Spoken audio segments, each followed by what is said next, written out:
વડોદરા શહેરમાં હવાની ગુણવત્તા સતત બગડતી રહી છે, જે નાગરિકોના આરોગ્ય માટે ગંભીર ચિંતા ઊભી કરી રહી છે.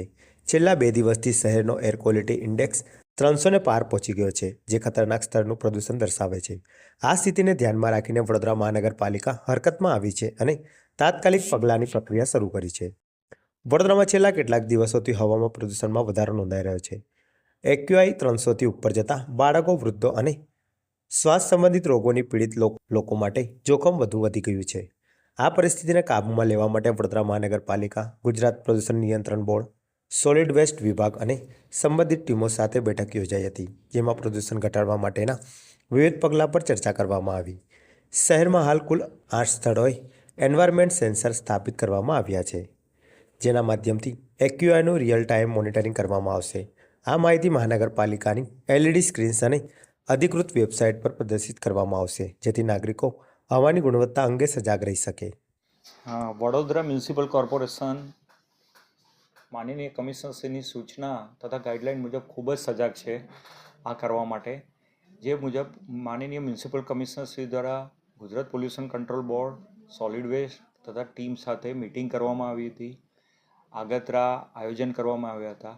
આ ઉપરાંત વડોદરા મ્યુનિસિપલ કોર્પોરેશને સ્માર્ટ સિટી પ્રોજેક્ટ દ્વારા 8 જેટલા એન્વાયરમેન્ટલ સેન્સર શહેરની અલગ અલગ જગ્યાએ, જેમ કે ટ્રાન્સપેક સર્કલ છે, બાપોદ છે, મકરપુરા જીઆઈડીસી છે, મંગળ બજાર છે, છાણી જકાત નાકા છે, અટલાદરા છે, એમ અલગ અલગ શહેરની 8 જગ્યા પર એન્વાયરમેન્ટલ સેન્સર લગાડ્યા છે. કમિશનરશ્રીની સૂચના મુજબ એને પણ આપણે હવે એલઈડી પર પબ્લિશ કરીએ છીએ, જેથી એર ક્વોલિટી ઇન્ડેક્સ વિવિધ PM 2.5, particular matter 10, humidity, temperature, વિવિધ ગેસો આપણે મોનિટરિંગ કરીએ. આ જ વસ્તુ જીપીસીબીને અને સોલિડ વેસ્ટ પણ જોઈ શકે છે. તેથી સમગ્ર એર ક્વોલિટી ઇન્ડેક્સ તથા સમગ્ર તેના તમામ પેરામીટર પર ધ્યાન રહે અને આપણે કઈ રીતે એમાં પોલ્યુશન ઓછું કરી શકીએ તે બાબતમાં પગલાં લેવા માટે કમિશનરશ્રીએ સૂચના આપી છે.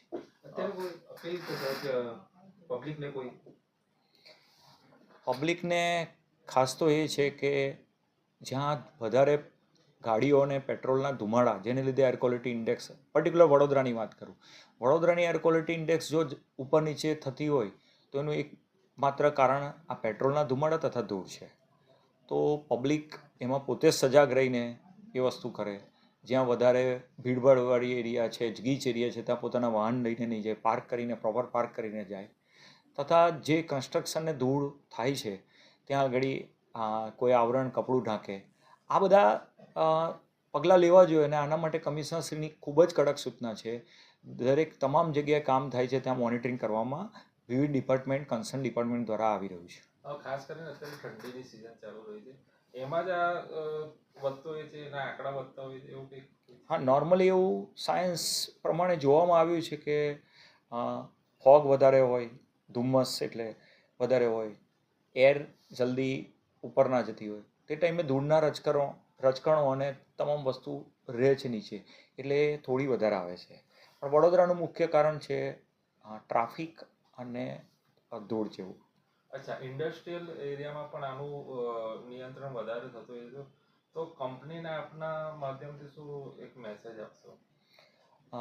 એકચ્યુઅલી આના માધ્યમનો મેસેજ તો જીપીસીબી અથવા સોલિડ વેસ્ટ આપી શકે, પણ છતાં એ છે કે દરેકે ગવર્મેન્ટના નોર્મ્સ પ્રમાણે પગલાં લેવા જોઈએ, જેથી શહેરીજનોની આરોગ્ય તબિયતમાં સુધારો થાય અથવા કોઈ તકલીફ ના પડે.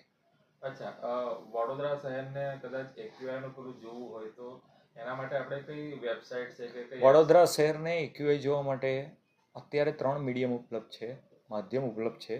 એક એલઈડી બોર્ડ જે શહેરમાં દરેક જગ્યાએ લાગેલા છે, એની પર બી અમે એને પ્રદર્શિત કરીએ છીએ. માય વડોદરા, જે વડોદરા મ્યુનિસિપલ કોર્પોરેશનની મોબાઈલ એપ છે, એમાં બી એર ક્વોલિટીના ઓપ્શનમાં ઉપલબ્ધ છે.